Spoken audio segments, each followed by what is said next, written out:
Hello मेरे प्यारे बच्चों, क्या हाल चाल। उम्मीद है कि आप लोग स्वस्थ होंगे, मस्त होंगे और आप लोग की पढ़ाई भी अच्छे तरीके से चल रही होगी। फ्रेंड्स देखिए, मैं आज क्लास 12 फिजिक्स चैप्टर नंबर 7 प्रत्यावर्ती धारा का एक मोस्ट इम्पोर्टेंट टॉपिक लेकर आया हूं, जो आपके बोर्ड के एग्जाम में 3 नंबर में पूछा जाता है।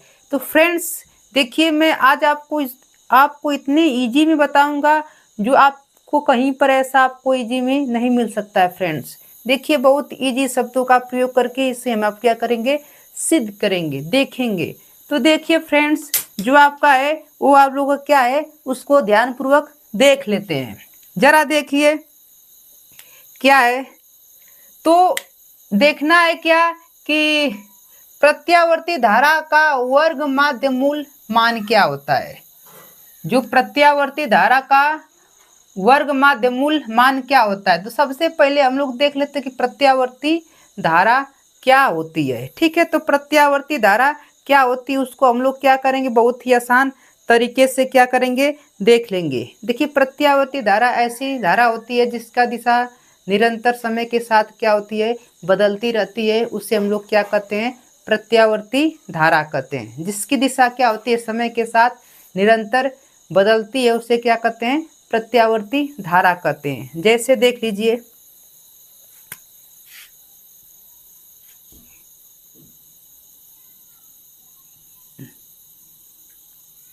जिसकी दिशा समय के साथ, देखिए फ्रेंड्स, जिसकी दिशा समय के साथ क्या होती है, निरंतर बदलती रहती है, उसे हम लोग क्या कहते हैं, प्रत्यावर्ती धारा कहते हैं। अब आपको पता रहना चाहिए ये आपके क्या है। अब इस देखिए, इसमें ना ये आपका क्या होता है, ये जो यहाँ पर होता है फ्रेंड्स, ये प्रत्यावर्ती धारा का शिखर मान क्या होता है आपको पता रहना चाहिए, I0। देखिए I0 को हम लोग क्या कहते हैं, अधिकतम मान या शिखर मान है ना। I0 आपका होता है, ठीक है। अब ये न्यूनतम मान या अधिकतम मान ऐसे क्या होते हैं, अधिकतम मान चलते रहते हैं, शिखर मान, ठीक है। अब इसके लिए जो समीकरण होता है, आपको समीकरण पता रहना चाहिए कि समीकरण क्या होता है। तो समीकरण इसके लिए क्या होता है फ्रेंड्स, देख लीजिए। तो I बराबर जो होता है I0 साइन ओमेगा टी। प्रत्यावर्ती धारा के लिए क्या होता है, समीकरण होता है। प्रत्यावर्ती धारा के लिए क्या होता है, समीकरण होता है। समीकरण पता रहना चाहिए। I बराबर क्या आता है, I0 साइन ओमेगा टी। ठीक, अब देख लेते हैं अपने हेडिंग को। ये तो प्रत्यावर्ती धारा थी, ठीक है फ्रेंड्स, बहुत ही इजी था। अब क्या है, प्रत्यावर्ती धारा का वर्ग माध्य मूल मान। ठीक, तो देखिए क्या होता है, प्रत्यावर्ती धारा के वर्ग के माध्य, प्रत्यावर्ती धारा के वर्ग।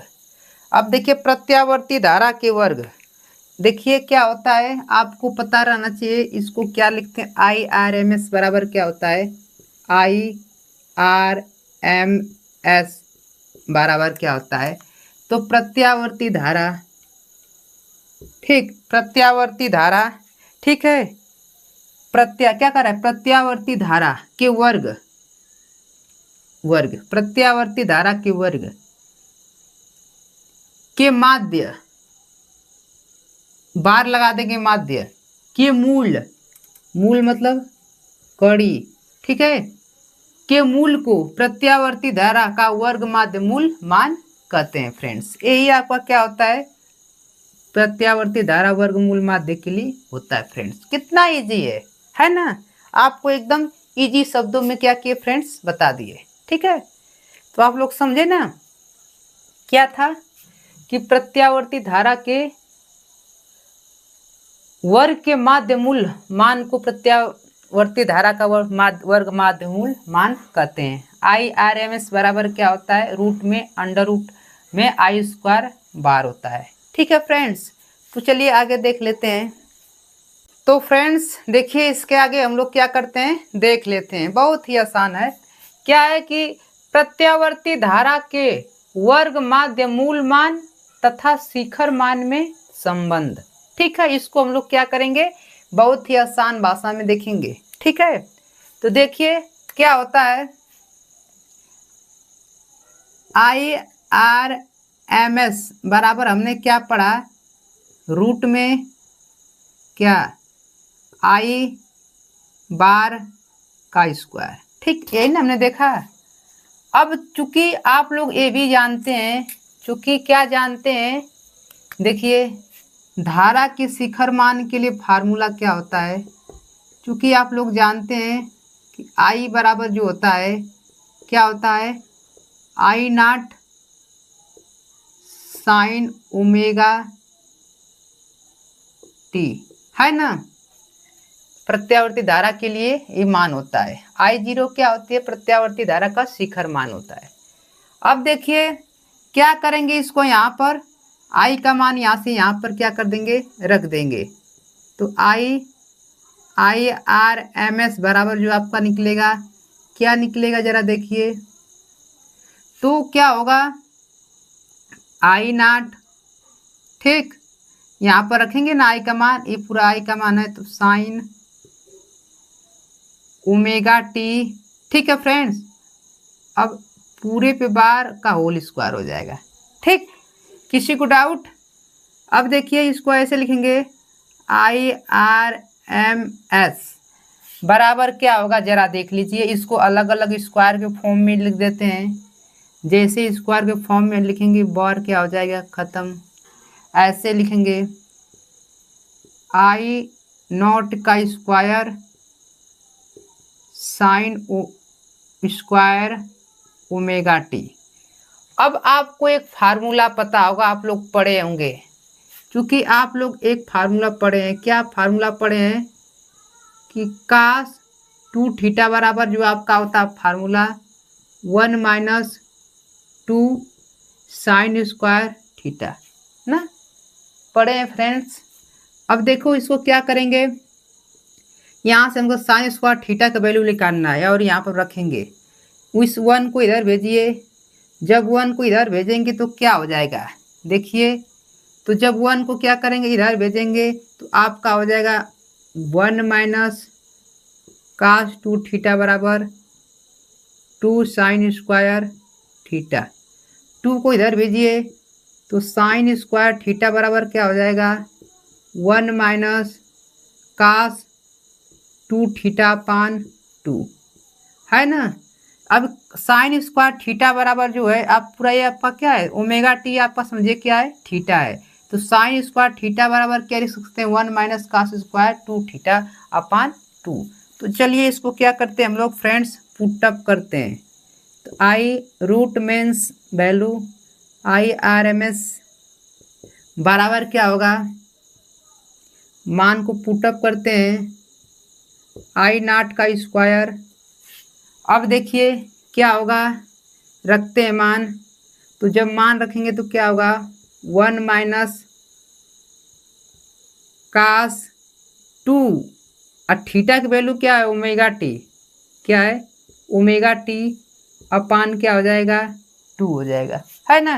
ये ओमेगा टी का मान पूरा क्या है 2 थीटा बाई 2। अब इसको क्या करते हैं, लिखते हैं, चूंकि हम लोग जानते हैं, क्या जानते हैं, आप लोग को लिखना पड़ेगा ये बात कि एक पूर्ण चक्कर के लिए, एक पूर्ण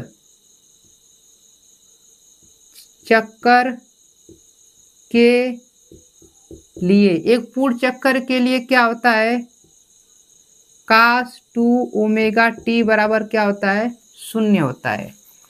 तो जब 0 रखेंगे, एक जब पूर्ण चक्कर, एक चक्कर पूरी साइकिल, एक साइकिल जब पूरी हो जाएगी तो cos ओमेगा 2 बराबर क्या हो जाता है, 0 हो जाता है।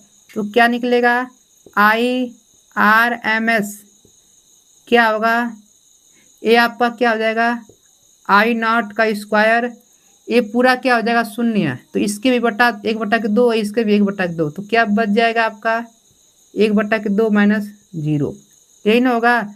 फिर लिखेंगे IRMS रूट में क्या हो जाएगा I नॉट का स्क्वायर बटा के 2 हो जाएगा। ठीक है फ्रेंड्स, अब क्या करेंगे, इसको हम लोग और तरीके से आगे करते हैं हल। तो क्या करते हैं, लिखेंगे IRMS IRMS बराबर जो आपका निकल कर चला आएगा, क्या निकल कर आ जाएगा जरा देखिए। तो ए स्क्वायर है ना, तो यहाँ से रूट हट जाएगा, क्या बचेगा आपका, सिर्फ क्या बचेगा, I0 बटा में √2। अब √2 की वैल्यू क्या होती है, ए आपका आ जाता है। शायद इसको आप लोग ऐसे भी लिख सकते हैं, क्या इसको ऐसे लिख सकते हैं कि IRMS बराबर क्या हो सकता है, I0 √2 का मान क्या होता है 1.414 है ना। इसको ऐसे भी लिख सकते हैं आप लोग, साथ में ऐसे भी लिख सकते हैं IRMS बराबर क्या होगा, इसको जब भाग यहाँ पर 1 से करेंगे तो कितना मान निकलता है 0.707 I0। एक क्या होता है आपका मान निकलता है। ठीक, यही आपके के लिए क्या होता है, मान निकल जाता है। अब फ्रेंड्स थोड़ा सा बगल में देख लेते हैं, यदि आपको प्रत्यावर्ती वोल्टता के बारे में पूछ दे, किसके बारे में, प्रत्यावर्ती वोल्टता के बारे में, तो लिखेंगे प्रत्यावर्ती वोल्टता के बारे में। प्रत्यावर्ती वोल्टता के बारे में क्या होता है, तो VRMS बराबर क्या होता है V0 √2। ठीक, जब इसको हल करेंगे √2 का मान भरेंगे तो क्या निकल जाता है, VRMS बराबर V0 इस √2 का मान 1/44। ये मान क्या होते हैं, निकल जाते हैं फ्रेंड्स। देखिए फ्रेंड्स, मैंने बहुत ही आसान शब्दों में क्या किया, इसको हल किया है। ये आप लोग का साइड में समझाने के लिए ये आपका क्या है, मेन है। तो फ्रेंड्स मैंने बहुत ही इजी शब्दों का क्या किया, प्रयोग किया। फ्रेंड्स यदि मेरी वीडियो आपको अच्छी लगती है, अगर चैनल पर नए हैं तो चैनल को सब्सक्राइब कर लीजिए और अपने प्यारे दोस्तों को शेयर कीजिए, ठीक है। और एक लाइक लेना देना ना भूले फ्रेंड्स, ठीक है। तो love you, take care, screenshot लेना ना भूलें।